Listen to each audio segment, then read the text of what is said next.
Hey everyone, and welcome to the channel. So today we're going to take a look at the 2023 Volvo XC90 plug-in hybrid. This is the ultimate dark theme. Huge shout out to Hendrick BMW Northlake for providing this SUV for me today.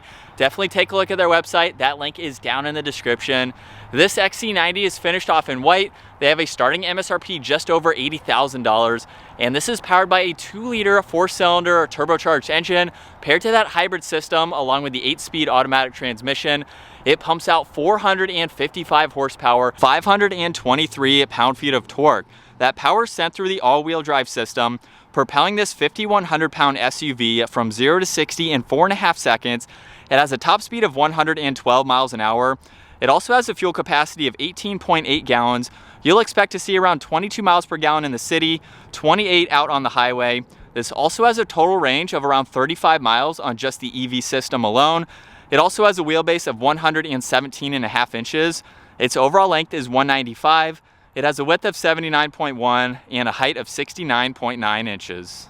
As we move on to the exterior styling now for this XC90, let's start off with the classic design for the grille, and that includes this angled line that runs right through the Volvo badge front and center. Now what's also interesting is the forward-facing camera is in the lower section, so it's nicely integrated. The rest of that is finished off in chrome, and then there's gloss black for the entire surround, as well as all of the mesh for the actual grille itself. Now this does have a set of LED headlights with the LED DRLs and turn signals, which have a nice design to them. There's also headlight washers that are located just underneath each headlight housing itself. There's parking sensors up front, even more gloss black in the lower section, along with some gloss black that weaves its way in between the white on the top and the bottom. There's also a brush trim piece in that lower section there, and then some very subtle lines that run down the hood on both sides. It gives it a very luxury look for this style SUV. Now as we work our way to the side, it has a set of 21-inch wheels with that two-tone design to them. There's very crisp lines for the fender flares, both front and rear. This has gloss black for the side mirrors along with the turn signal. More gloss black surrounds all of the window trim, including the roof racks. And then this has a full panoramic sunroof. Very nice lines in the lower section as well. Gives it a very sporty look for this style 3-row vehicle. Now as we work our way in back, it has a body colored spoiler. There's a third brake light, wiper blade, massive taillight housings. The turn signal is surprisingly small, but the brake lights are for the rest of that and the lights at night, of course. Now this does have a backup camera with all these sensors. There's even more gloss black in the lower section there, and this can tow right around 5,000 pounds. Now as we work our way to the cargo space, we do have the power lift gate. And like I just mentioned, this is a 3-row SUV. You'll notice with one of the back seats up at the moment, you have a little bit of space. So you could have this packed full of people and still put in a lot of items. So you have quite a lot of space. There's a little indention over on that side. There's also some hooks and then 12 volts, even a strap and a bin on that passenger side. Now you can also raise and lower the back of this vehicle. So if I push on the down button, it will start to lower. It might be a little bit hard to see, but that is going to give you a lower load height in order to place items into the back. And then as far as the rest of your cargo space goes, you can fold down the back seats. They are manual, so you have to flip up that tab there, fold them down. Of course, that gives you a lot more space. And then the second row has 3 individual seats. So you do have to fold all of those down individually, and then you can have a lot more cargo space if you need it. Up top, you can close the vehicle. The one on the right side will lock it as well. So let's work our way to the back seats where you can unlock it from these door handles, which is very convenient. And this has a nice door panel. There's leather, there's this wood trim design. There's also a manual sunshade. This even has the Harman Kardon sound system as well. A little bit of storage there too. And then take a look at the solid black leather for the second row. Now, the way to get into the third row, just pull this handle up top. It's going to angle that seat forward slightly, and from there, you can give it a good push and work your way into the back. So at 5'10", as I crawl into the back here, you'll notice over on this passenger side, not a whole lot of legroom. So my feet are quite big, but I think you can slide these seats forward. It looks like there's some rails there I'll have to mess with. But for smaller kids, you have 2 people in the back here. It's not all that bad. There's storage there. We have the armrest with a little bit more hidden storage and some cup holders. And at my height, I'm kind of just up against the headliner. It's not uncomfortable. I could ride back here, but it wouldn't be my main choice. But it's nice. You do have a good bit of space for the 2 seats in the back. And then we can easily get back, pull on this seat, and then lock it into place. Now, hopping into this row at my height, there is the bar underneath. So you can slide these forwards to gain better legroom in the back. But in the second row, plenty of space. There's storage nets. We have the climate adjustments with the heated seat controls, and then your temperatures, and a 12 volt. And at my height here, I have a few more inches. I can even recline the seat too if I need a little bit more comfort. So it's a nice place to be. Obviously a lot more space than that third row. In the middle, we have the armrest and 2 cup holders. And then this is the tab that you need to pull in order to fold the middle seat. So you can have that one down as needed. And you have a lot of space, very large windows in the back. So that provides you with a lot of light for your back 2 passengers. Now up front, door panel is just like the rear. There's all the memory seating controls, window adjustments, side mirror controls, and then a lot more space. And then we have a little bit more bolstering support for these front seats, which are automatic. So all of those controls are laid out very well. Now for the steering wheel, it's solid leather. On this left side, we have some controls for your distance pacing and cruise control. On the right side, there's voice commands and then some arrows to go through the gauge cluster. Now in order to start up this Volvo, put my foot on the brake, I'm just going to twist this and hold it to the right. Now there's no sounds other than the ready there. We have that normal chime because the seatbelt's not clicked in. But with ready there, that means we are ready to go. So the vehicle is running. On the digital gauge cluster, miles per hour is on the left side. Right side, there's the tach along with what gear the vehicle is in. And then if I use the buttons on the right side of the steering wheel, pushing the one in the middle brings up some trip and computer information, which I can close out of. The other 2 are for volume and tuning. So there's really nothing else that you can go through in the gauge cluster itself other than looking at some of this information. Pretty interesting to see. If I push on this button, however, you can pull up the map. So you can have that disappear or bring that up as needed. So not as configurable as some other vehicles, which is interesting to see for the price. On the left side, there's the gas cap release along with the liftgate release. A little bit of storage down below. We have more of that wood trim. Leather covers the entire dash.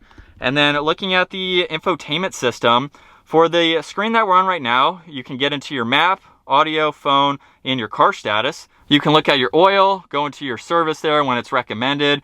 If I push on the lower left, we can go into all of these icons now. So you have shortcuts to YouTube so you can watch this video, Apple CarPlay, Google Assistant, your Play Store. We can even pull up the camera system where you have the parking sensors, top-down view along with that backup camera.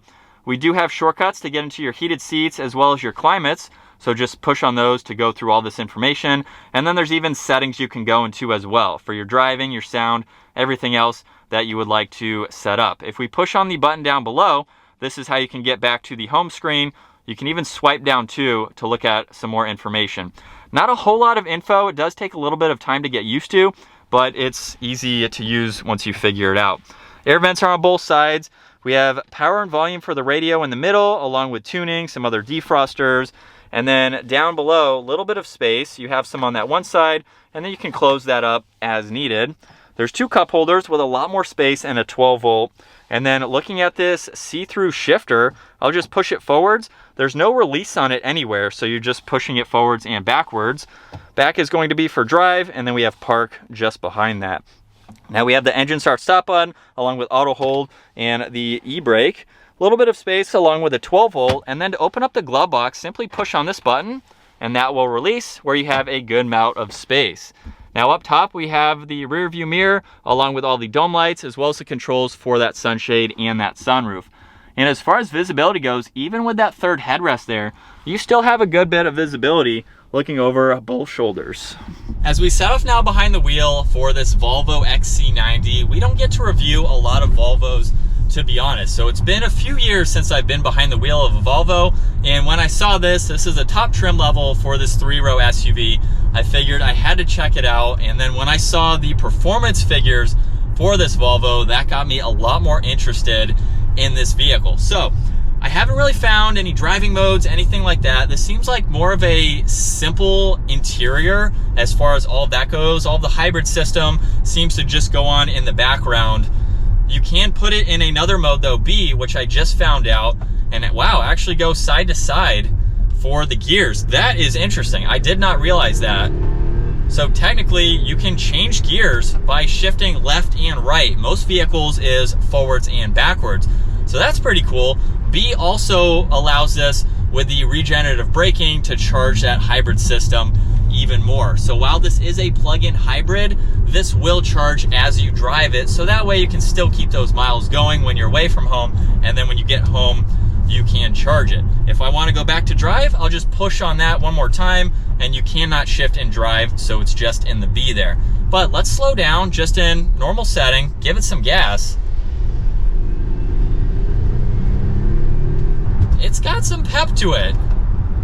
It's impressive to see. From the exterior, it doesn't look like it would have performance figures like that, but it's very cool to see how manufacturers are going to these smaller engines, yet they're able to pump out more horsepower, better fuel efficiency, and you get the best of both worlds with the hybrid system. I own a hybrid X5 and I love it. I wasn't a huge fan when I first got it, but the hybrid technology is growing on me more than just having an EV or just having a gas vehicle. I'm still more towards the gas vehicles, but the hybrid system is a win-win because you get everything that I just mentioned, and you even get just the electric system alone. So if you're just driving in the parking lot, you don't have to use the gas, you just have the battery system, which I think is really cool. It's a really good way to get a lot of range. You can keep charging the hybrid system every time you go home. And since the range on this is about 35 miles for that EV system alone, you're not going to be spending but a couple dollars a month, if that, to continuously charge this at home and keep your fuel level up. So if you're putting a lot of miles on your vehicles, a hybrid is definitely the way to go. And as far as driving this Volvo, it seems very nice. It's very quiet. It's absorbing all these bumps very well. It handles great too. Now, this is not a performance-oriented Volvo, even though it has those power figures in a straight line, you know, very quick to get up to the speed limit. But it seems like a really good daily driving vehicle. If you want something that is luxury focused like this, to me, I'm going to compare this a little bit to Lexus and Toyota, because we have Toyota, then we have Lexus, which is the luxury brand basically in a sense. And then we have Volvo here, which seems kind of like Lexus in a sense. It doesn't have a lot of technology or a lot to go through. It's a luxury vehicle you want to get in and not have to worry about anything. You just hop in it, put it in gear, and that's it. You don't have a million different settings everywhere to configure. That's kind of the vibe that I'm getting here. We have premium materials and everything else. Not a whole lot of tech, but gives you that luxury drive. And we'll pop it back into that B mode and put it into second gear and give it some gas.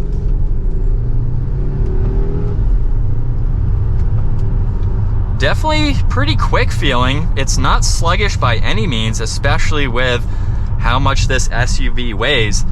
But behind the wheel now for the XC90, spending upwards of $80,000. There's a few other trim levels that are below this, so if you want to spend a little bit less, you definitely have the option to. I will say it's a nice interior. Everything, there is some plastic here. Everything has a nice feel to it, or a good design. I will say getting used to this screen is a little bit odd, especially since I'm used to some other brands, of course. I don't drive Volvos much. It's a good size to it. It gives you the info you need to go through.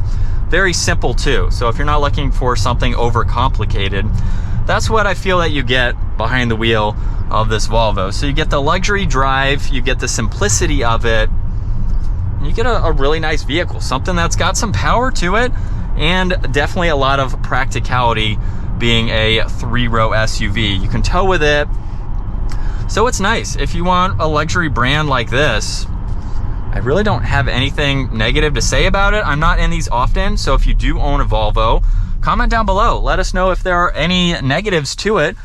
Every vehicle is not going to be perfect, so I'm sure there's some I just am unaware of.